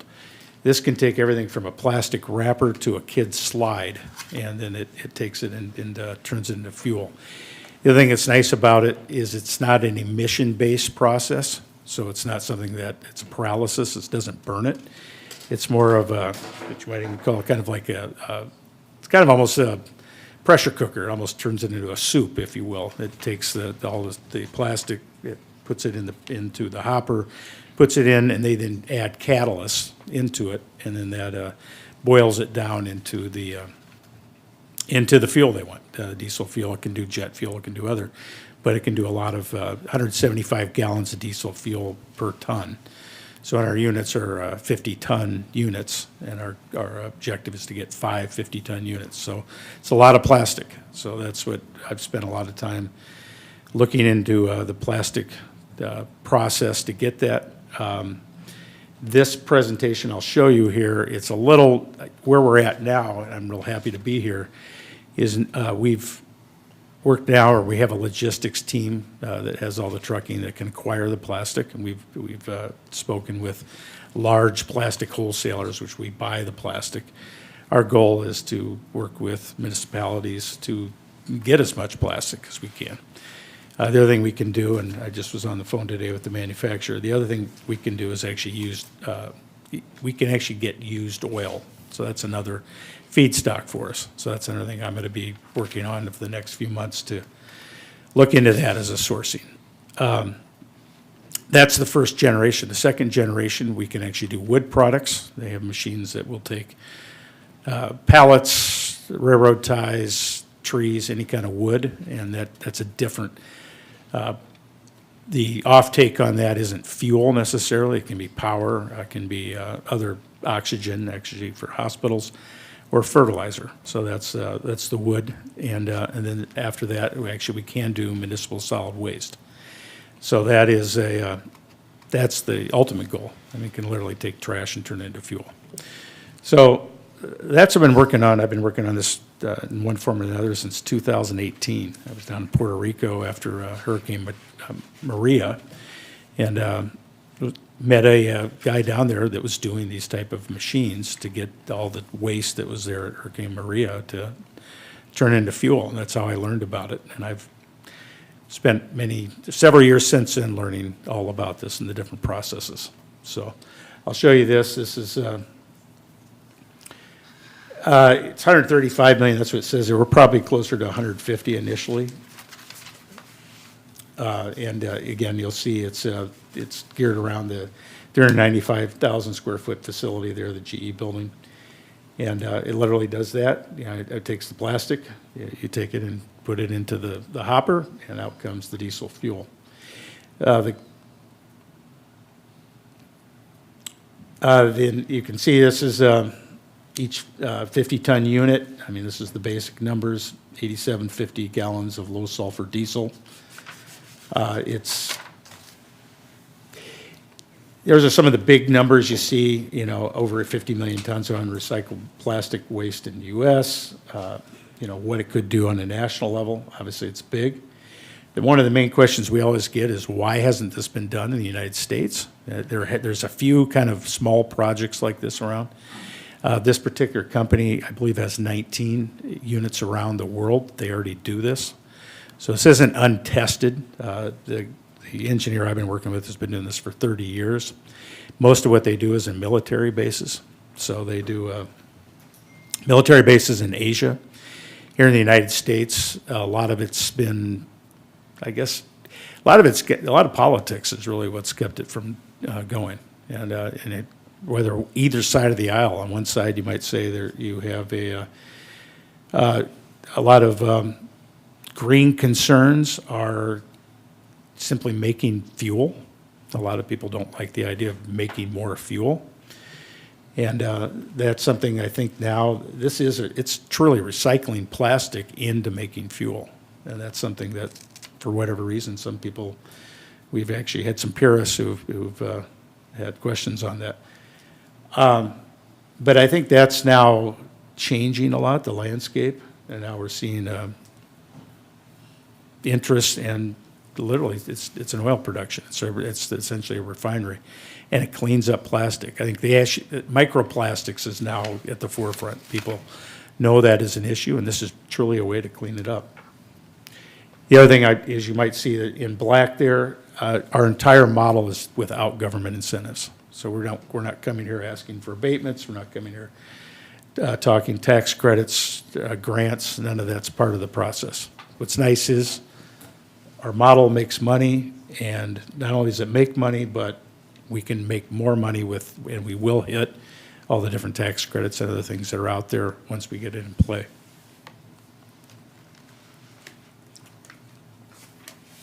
Yeah, so you see the process. Again, it's pretty straightforward. It might sound pretty neat, but it's just picking up plastic, putting it through, and the catalytic thermal decomposition. It takes it, breaks the plastics down, and it puts in with the catalyst, and from there it makes the diesel. The company, by the way, at the top is called Keepero, and they're actually a U.S.-based company that has the founder and patent holder is here in the United States. This tells the different plastics that can be used, and there's pretty much anything can be used.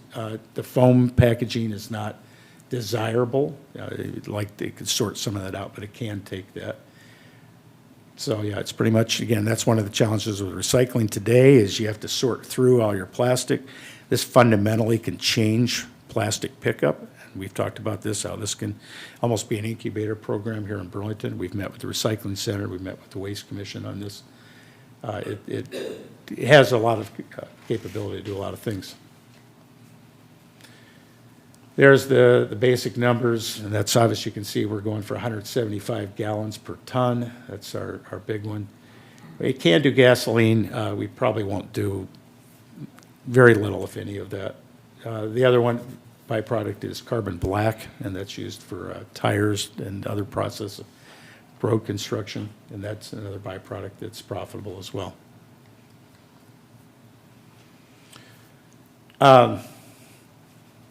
This tells a little bit about diesel. I think anybody who knows anything about fuel knows the benefits of fuel or diesel fuel versus regular fuel.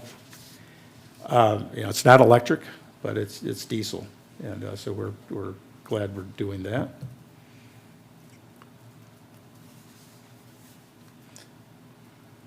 And I've obviously put in here about Burlington, and so that this is a Burlington-centric presentation. I've been out there talking to people around the country and actually other countries about Burlington. What I normally tell people is, people go there. One of the challenges we have here is the name. When you talk to people around the nation, I don't know how many Burlingtons are out there, but we're not even top when you come to Google. So I have to tell people, okay, Burlington, Iowa, we're in the center of the country. We're right next to the Mississippi River, and this is where the Burlington Northern Santa Fe started. And that gets traction. But yeah, usually people start off thinking I'm talking about Burlington, Vermont.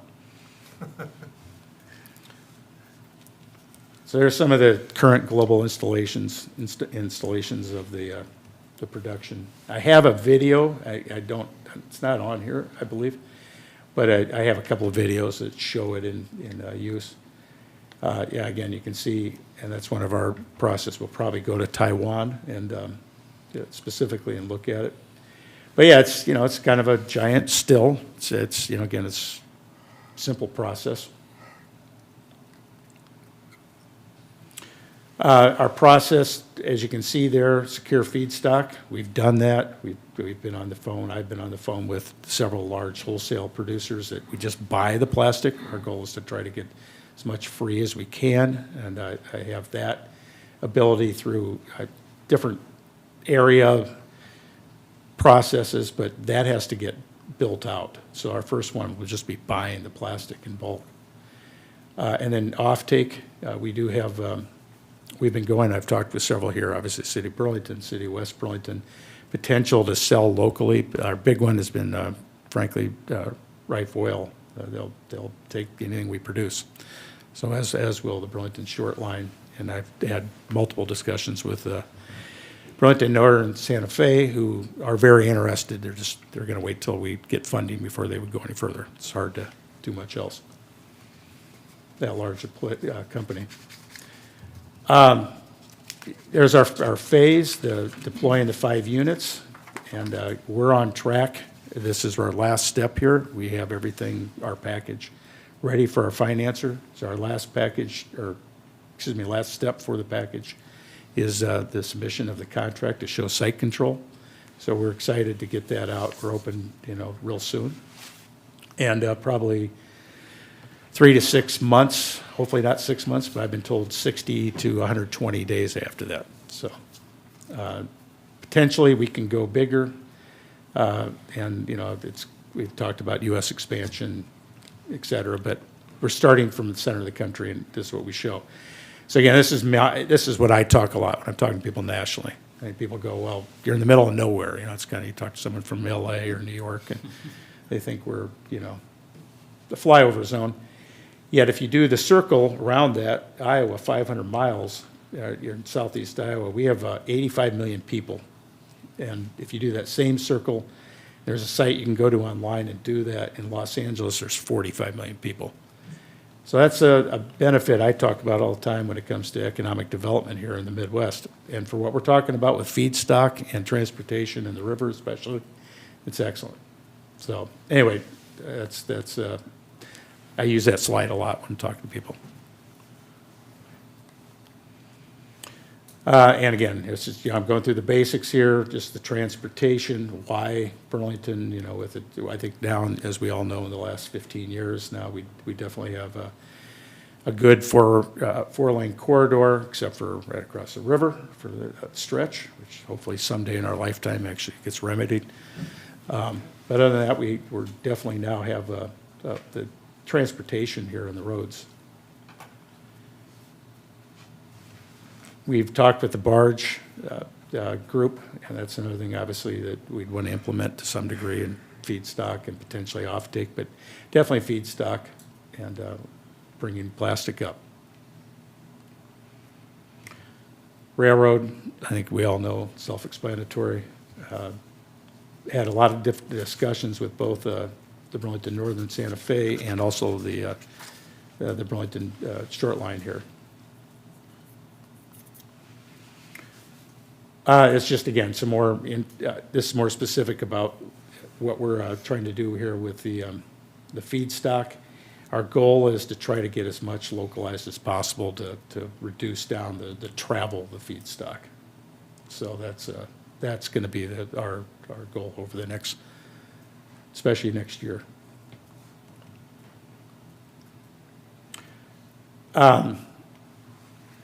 There's a lot of waste out there that people are paying to get rid of.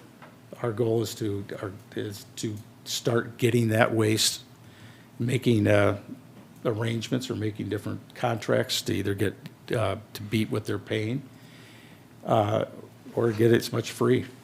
And so that's some of the different partnerships that we look to do out there.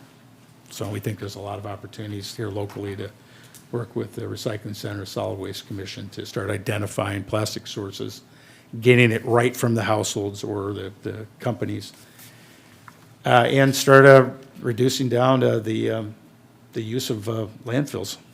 I mean, that's, we're kind of in a way we could actually get into mining landfills.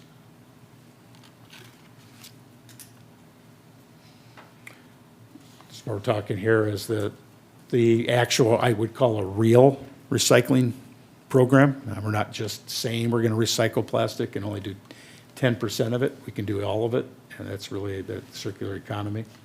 And again, we're making diesel and carbon black out of it.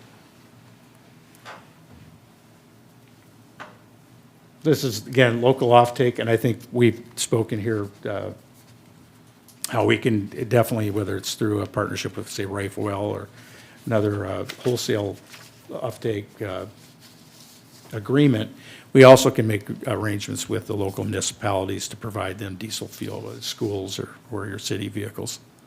So that's something we'd like to do and give it at a lower rate. We're going to be producing it at, our goal is to be 25 cents or lower a gallon than what you're paying at the pump.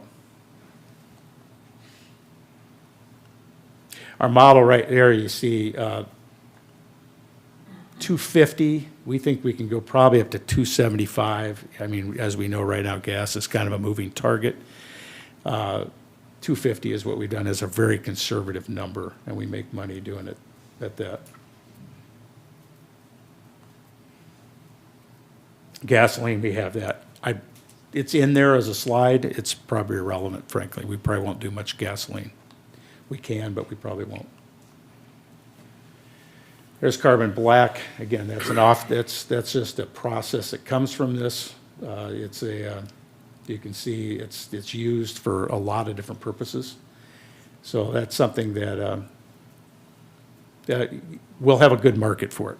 And that's something that we have a couple on our team that are really into how that can be applied.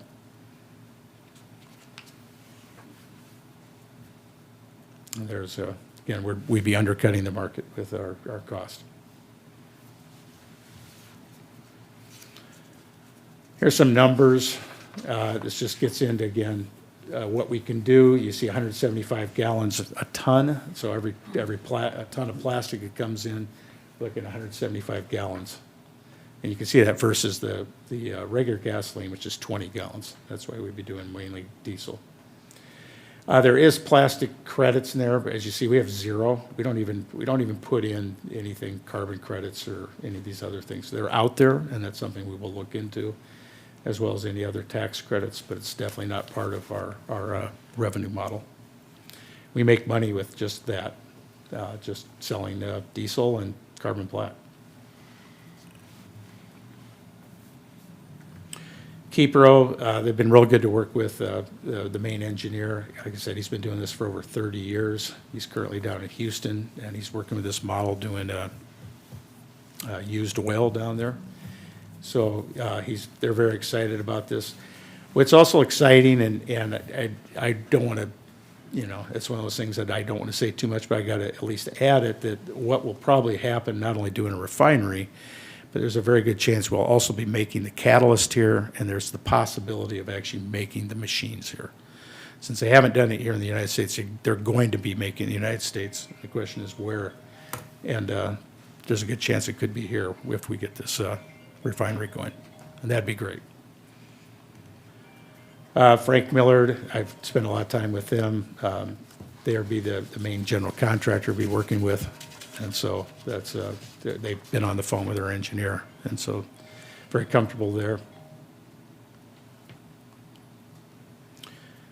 Again, that's the site we've sort of focused on. We know the other sites in town that's out there, but that's the one we hope we can do. That has a lot of capability because we don't need that many, like the parking lot, it's huge. I think it's what, 560 cars it was built for. We could use that space for storage, for tanks, for possibly put another warehouse on to house our plastic. So we'd be spending, it'd take probably 6 months to build these machines, get them there. We'd be spending that time bringing in feedstock and storing it, getting it ready for use. again, this is kind of I threw this in, this has been done for a bigger, more of a national, on why Burlington, and, I think a lot of times we forget about why Burlington's so special. We're all proponents of Burlington. Thing I point out to a lot of people that I don't think that's often thought about here in Burlington, but it is a benefit. A lot of river cities are recessed back from the river. We're very unique in that we're perpendicular to the river. We're not parallel to the river, like you think of Fort Madison, which is 10 miles long. We go east-west, and so it's very easy, and I've had a lot of people I've brought here from out of the area, the state, and I show them how quickly we can get around. And, within 10 minutes, you can get all the way out to the ammunition plant, all the way to the river. And, we're right up to the river, and that has a lot of benefits. So again, that picture there alone, I mean, we've all been to Steamboat Days in its heyday. I hope it happens again sometime. But, like 25, 30,000 people, they can do it. There's not many places in the entire Mississippi River that can do that. So anyway, I talk a lot about that when I'm marketing Burlington. The other thing I don't think it's in here too, I just want to also say, one thing that's really become a big one in the marketing is the airport. And I just had this discussion a couple days ago. They're asking me how they can get here, what other airports they have to go to, and I was like, you don't have to go to any other airport anymore.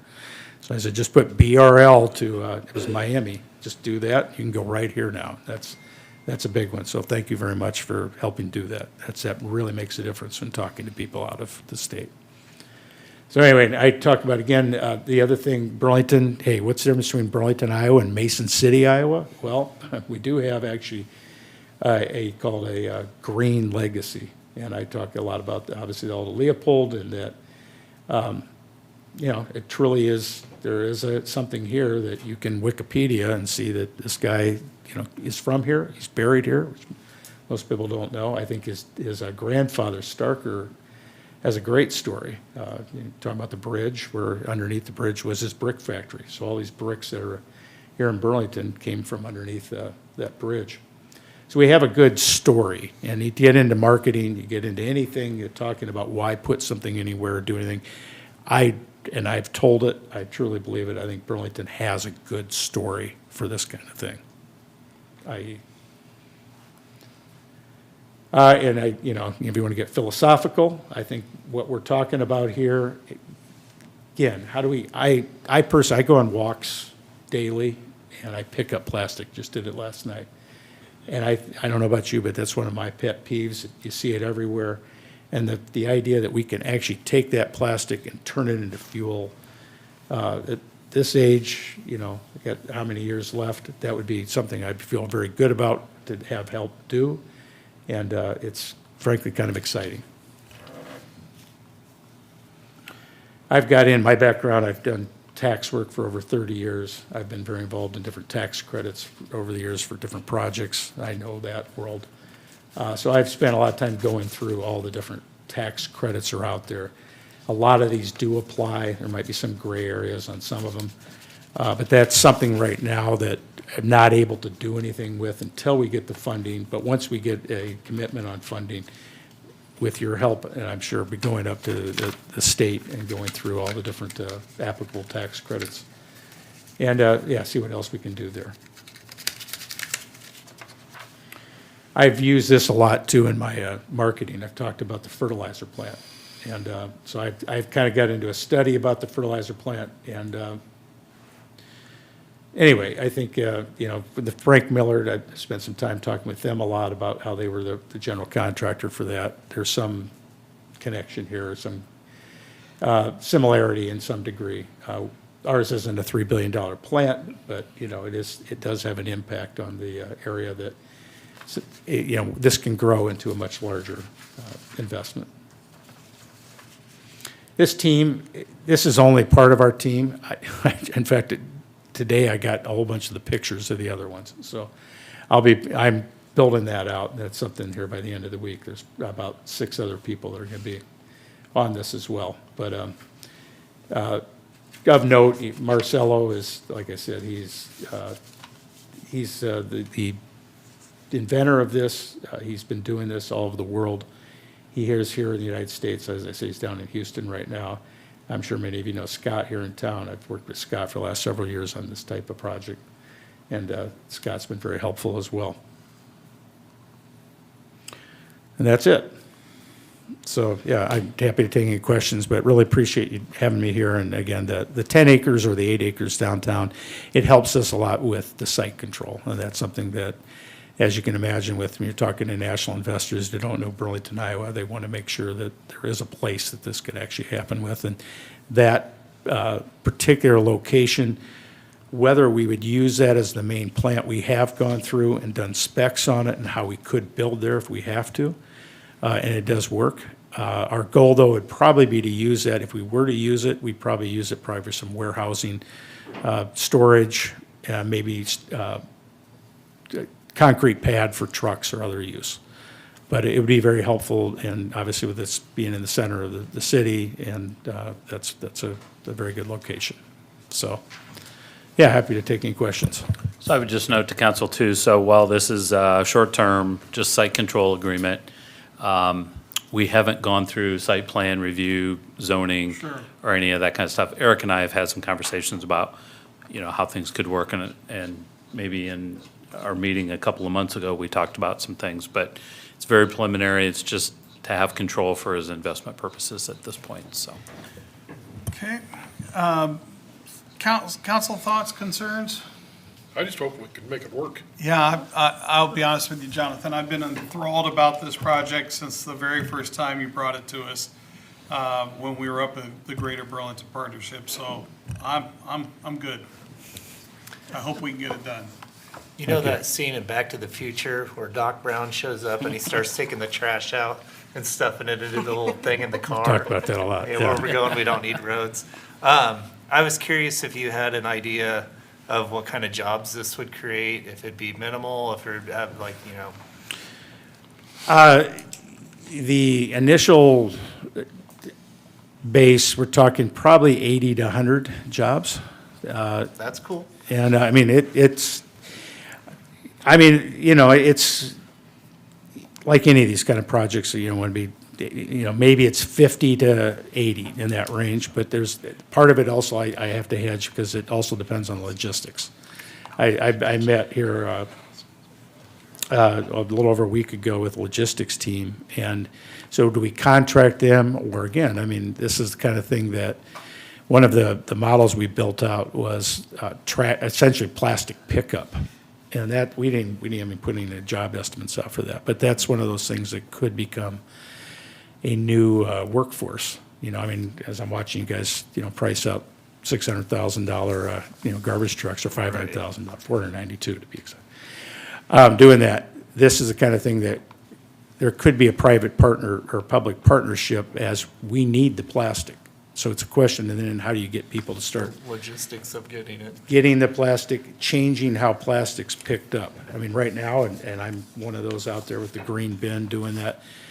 This has a whole different way of doing it, because you could literally, and we've talked about how to incentivize people even to do it, where you get a trash bag, like maybe a special colored trash bag that you only put your plastic paper or plastic wrappers, your bottles, your whatever. The whole world now, we do everything with plastic. So all that now can go into a special bag, which could be then picked up. Well, right now, the recycling, it's not set up for that. So we've talked about how to maybe build out in fact, that's one of the things I'm budgeting. I'm changing our model a little bit to include, which would include more workers. And as excited as I am about the opportunity to have this here, the one question I think people will have is about any environmental or health hazards that would come from this. You said it's fairly clean. Is there a smell or anything else that?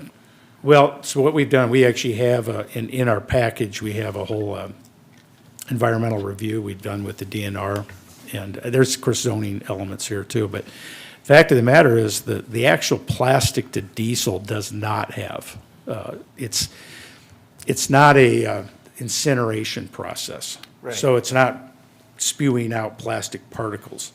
It's taking it, imagine putting it into your crock pot when you make a chili.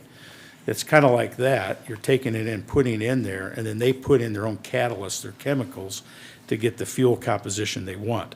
So there's a steam element to some degree. The steam, though, it's nice, and again, I just got this, in this discussion we had today, he had to redo some of the figures.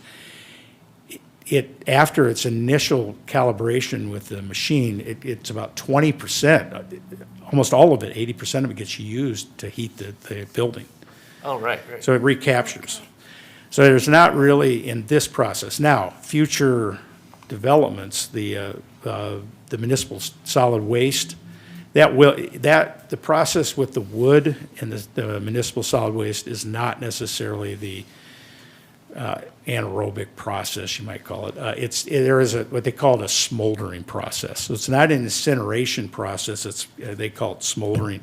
There is with trash, there would be a smell. And again, our hope is to get to that stage, and at that point, it'd be building it somewhere else, It's off definitely not topic, downtown. But charcoal briquettes were because when Ford was doing automobiles and using wood, they were using the chunks of wood to make charcoal briquettes because they were burning it and noticed that it still had some use to it. So they basically, that was a recycling effort that turned into something like what you're doing. You just never know. We've had some really interesting discussions, for example, with Burlington Northern Santa Fe. They go through 7 million railroad ties a year, and for them, it's a contaminant. So they've got to now get rid of those, and we're saying, well, can we use those and put them through our process and recapture some of the oil that's in there? And then, actually, we can make power, we can make fertilizer, we can make fuel. So it's just a question of, at this point, it's profitability. And I'd be very interested in how to do the others, but the power, right now, there's such a, there's a big push, obviously, and we're all aware of it here in Des Moines County because of these 650-foot turbines they're talking about here north of town. But there's obviously a huge demand right now for data centers. And this has the ability to be a power producer that can do this kind of thing as well. So we've talked about that, basically literally taking, even at the GE building, I'll call it that because I think that's better. And that we've talked about the old part, splitting that off, putting a wall there, and then putting a data center in the old part and powering it with some of the gas that's made. I love the whole idea of it, sir. Thanks. Yeah, it's been a process to get to this. So yeah, I think this year we're feeling very good about the financial package. There's a lot of interest on some large areas. A lot of people want to bring this to the United States. There's now there's just a lot of interest to finance it. It's just, of course, checking all the boxes. Well, I'd say anything that could create jobs and reduce the amount of waste that we have in the world, that's a win. There's a building that's sitting empty that would be used, and that's a win.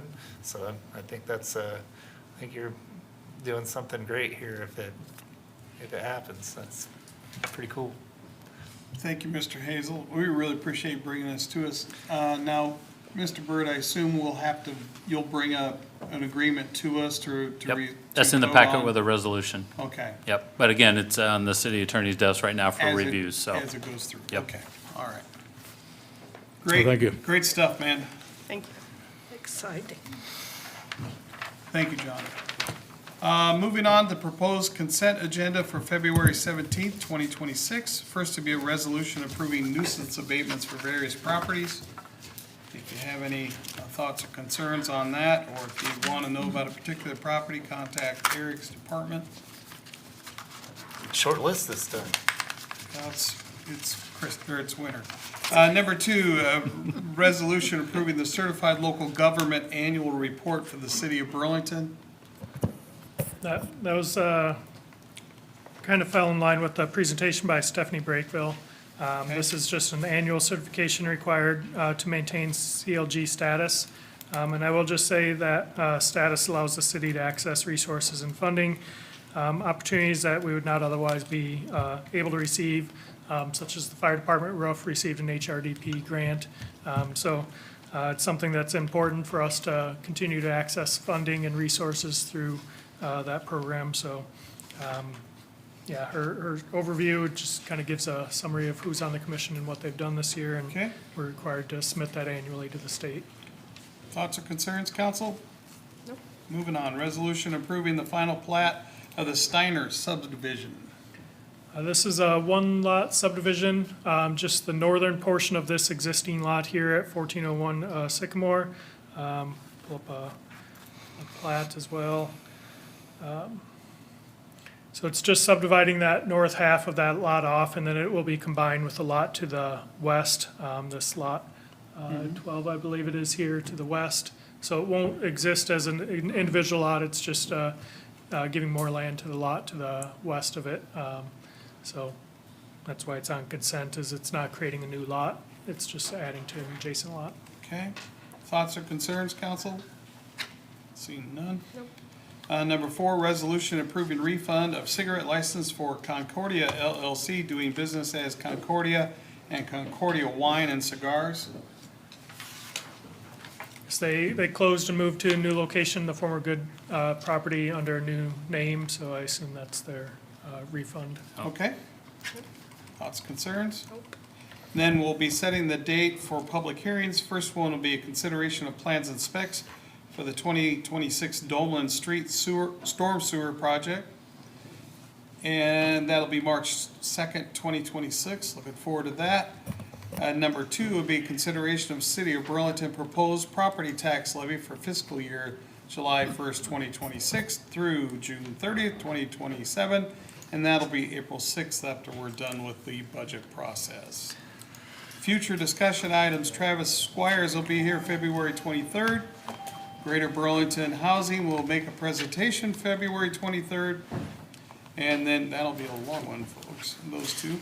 Number 3 is a Vets Ride Transit Program report. That'll be Jocelyn Gonzalez of Williams Self-Reliance Group, and that'll be March 30th. And Council, I should have backed up. Are we okay with everything on the consent there? Yep. Okay, good enough. That's our work session for the night. We'll go around and get final stuff. Eric, anything from development? Just briefly, City Academy, the sign-ups through this Thursday, if you're interested, get that application in or contact the Development Department. And then Shamrock Shuffle, the t-shirt deadline to register is coming up, I believe, Monday. So if you want a t-shirt with your registration, get signed up as well. I think we have 120, 138 registrants so far, so encourage you to do that and get the annual t-shirt. Okay. Ken, anything from Waterworks?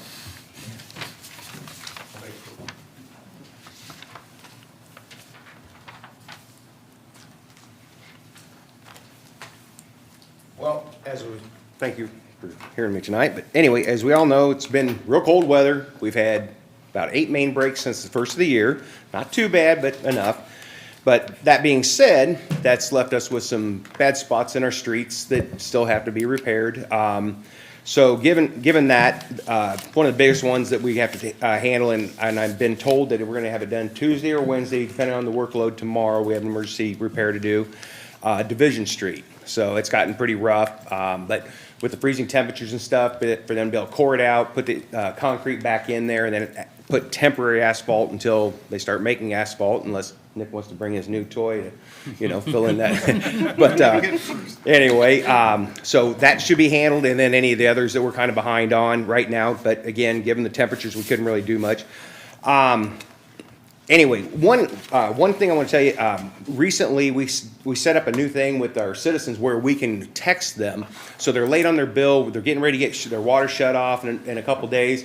And we set up a thing where we can text them and say, hey, to remind them that your bill is due, which then they would incur another $37.10 charge, let alone the possibility we go out, break their shut-off valve, just snowball effect. So anyway, on our last shut-off last week, we had 129 that were going to be shut off the day after. Mm-hmm. And we text them, and it got us down to like 49. Wow. So, and they came in the door thanking, hey, thanks for the reminder and stuff. So it's a win-win. Cost us about 10 cents a text. And we are in the process right now of moving to paperless billing if people so choose, so they don't have to get a paper bill. That's going to be another nice thing, I believe, for folks. So anyway, that's what I have. Good stuff. Yep. Thank you. Tim, anything from wastewater? Nothing? Sam, anything from the library tonight? All right. Stephanie, anything from finance? Please, Schaefer. Yes, I have a save the date. It's our annual Midwest I didn't see Magic Chief. basketball game. That'll take place on Sunday, March 22nd. It's a fundraiser with the Midwest Magic for Special Olympics.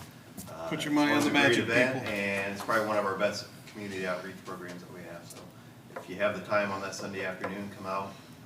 We haven't won a game yet, but you never know. You never know. I didn't mean to cut you short either, Chief. Is it true that you Please, can Chief dunk? Schaefer is what I meant. Is it true that you can dunk? You can dunk a basketball? I could in 8th grade. But no. This is his Hall of Fame season too, right? So right. this is it. Yeah, we sell out crowds. Steve Toops, anything for fire department? Not tonight, Mayor. Is that meeting tomorrow at your place? Yep. Okay, thanks. Mr. Nick, sorry, I'm not used to you with not coming up to the podium, before during someone else's presentation. I'm sorry, my bad. I just wanted to give you an update quick on a couple of the big projects we got going on. I know we have some warmer weather. We have some people that'll be out starting to work. There still is probably 12 to 18 inches of frost in the ground, so concrete's not gonna get poured tomorrow. So just be aware that there's gonna be some work going on down here near the 3rd Street intersection, and they'll be continuing to try and place some water main, but they're not gonna be pouring concrete anytime soon. They'll have to wait till that frost's out of the ground. Any activity is good activity on that spot. Right. Thanks for being a good sport. I know we give you a hard time. That's all right. I can take it. Okay, thank you. You've done it like Mr. Byrd. 6, 7 He does times. great. So the only thing, I put a flyer from the South Hill Neighborhood Association on the council's desk tonight. There were several city staff there on Saturday night, headlined by Brittany Jacobs, library director, and our own Eric Tisland, talking about the pool a little bit and that. So they both did a great job. Appreciate their efforts in community outreach. Good deal. Is that it? That's it. Okay. Robert, anything? Good job, everybody getting work done. I appreciate it. All right. Tim? Good. Okay. I'd like everybody to know that there's a free showing of Romeo and Juliet on Thursday night at the Capitol Theater. Dean and Karen Hurleman have sponsored this for Valentine's Day, so take your sweetie and go to the movie. They The one both with died. Leonardo? Sorry, that's not very romantic to me. If I'm dead spoiler at the end. alert. Well, everybody knows, but if they both die, it's not very romantic. Annie, anything? I mean, Nothing. any, I'm good, thank you. okay. I just hate to point out the obvious, but they both die in Romeo and Juliet. Okay, I'll see you guys next Monday. Wait. What? Is